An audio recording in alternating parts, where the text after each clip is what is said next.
ஆதி பெந்தேகஸ்தே சத்திய சபையிலுள்ள விசுவாசிகளின் பிள்ளைகள் நர்சிங் படிப்பதை பற்றி நான் யூடியூபில் போட காரணம் என்ன என்பதை இந்த வீடியோவில் சொல்லுகிறேன்.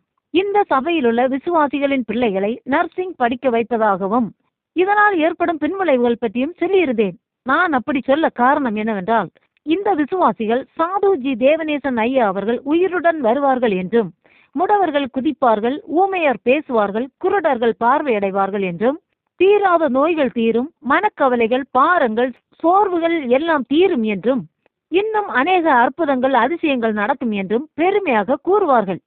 ஆனால் இவர்களின் நோய்கள் ஒரு வைராக்கிய ஜெபத்தினால் தீரும். இந்த விசுவாசிகளின் பிள்ளைகளுக்கு ஒரு காய்ச்சல் வந்தால் கூட இவர்களின் ஜெபத்தால் குணமாகாது. அவ்வளவு அவிசுவாசம் இவர்களிடம் இருக்கும். தங்கள் பிள்ளைகள் விசுவாசம் இல்லாமல் மோசமான நிலையில் போய்கொண்டே இருப்பார்கள். ஆனால் இந்த சபையில் அற்புதம் அதிசயம் நடக்கும் என்கிற பெருமை பேச்சை மட்டும் விடமாட்டார்கள். இப்படி உள்ள அனுபவமற்ற பேச்சினாலேயும் இந்த ஆதி பெந்தேகஸ்தே சத்திய சபையில் அற்புதங்கள் அதிசயங்கள் நடக்காமல் இருக்கிறது. இந்த உண்மையை நான் சொன்னால் குற்றம் பிடிப்பதாக சொல்லுகிறார்கள். இப்படி எல்லா அவிசுவாசத்தையும் பெற்றோர்களும் அங்குள்ள அநேக ஊழியக்காரிகளும் கொடுத்துவிட்டு இவர்கள் சொல்லுவது என்னவென்றால், பிள்ளைகள் ரட்சிக்கப்படும் போது மாறும் என்று சொல்லுவார்கள். ஆனால் காலம் காலமாக இந்த விசுவாசிகளும் அவர்களின் பிள்ளைகளும் உபதேசங்கள் கேட்டும் இந்த பிள்ளைகளின் ரட்சிப்பு எல்லாம் பட்டு போய் விட்டது. அதனால் இவர்கள் ரட்சிக்கப்பட பிரயாசப்பட்டும் நடப்பதில்லை.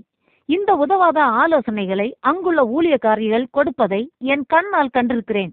அதனால் தான் விசுவாசிகளின் பிள்ளைகள் நர்சிங் படிப்பதை பற்றி யூடியூபில் போட்டேன். கர்த்தர் நம் அனைவரையும் ஆசீர்வதிப்பாராக. ஆமீன்.